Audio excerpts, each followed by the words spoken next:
Good day everyone, mayang adlaw kaninyong tanan. Ang atong galutuon karon mao ni adobo.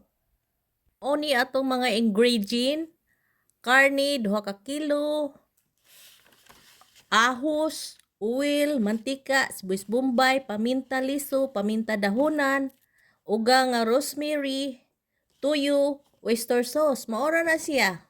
Ayaw kalimti ang seasoning cubes ha, para yummy. Hiwaon nimo ang karne sa cubes. Pagahiwaon nimo ang ahos ug ang sibuyas bombay. Pagabutangan ang karne og tuyo. Butangan sad og black pepper. Itak-ang nimo imong kalha sa 200 degrees Celsius. Butangi dag oil 1 or 2 spoon. Ibutang dayon ang tanan nga garlic. Unya, pagkataod-taod, medyo na siya mo brown gamay, ang sibuyas bombay. Ayaw ilunod tanan nga sibuyas bombay. Kay unya na nailunod nimo pag hapit na haonon ang adobo. Kay ngano, para gwapa tan-awon. Round sa nimo ang kuan, sibuyas bombay o ahos pagkahuman after 2 minutes, i-ada yun ang karni. Pagkakuraw-kurawon ni Asia, unya, takban pagkahuman. Pagkakuraw-kurawon, every 3 to 5 minutes, nya takban. Hantod maluto. Kung tiguang na kayo ang karni ba, kanang old nga baboy. Dugay na siya, lutuon ba ya? Bag-o, kanang bata pa. Dali ra siya maluto.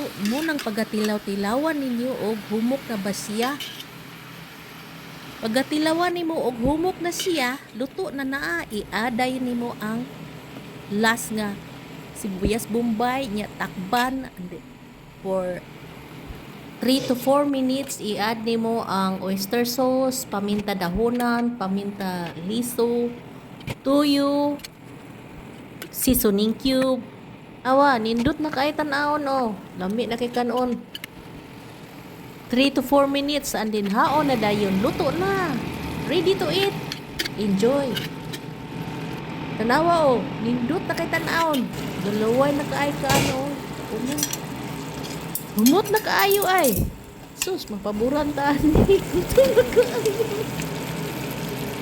Inhe nag-add pa kog onion kay ganahan kay kog onion kay sweet mo ng onion. Pwede ra sang walay extra nga onion kung di mo ganahan. Humot na kayong adobo ay. Kauno na ko. Sige, mga unta. Pilipino ni siya nga recipe. Og lamian pa kayo. Delicioso. Ako ni siya nga version sa adobo. So, itry ninyo. Diba? Balik-balik paghimo ba? Ang uban nga tao, lain ng version. Maghimo mo ani? Tag ko sa picture o video. I-follow ko at yeyes_kitchen sa FB o YouTube. Thank you! Salamat sa nagtanaw!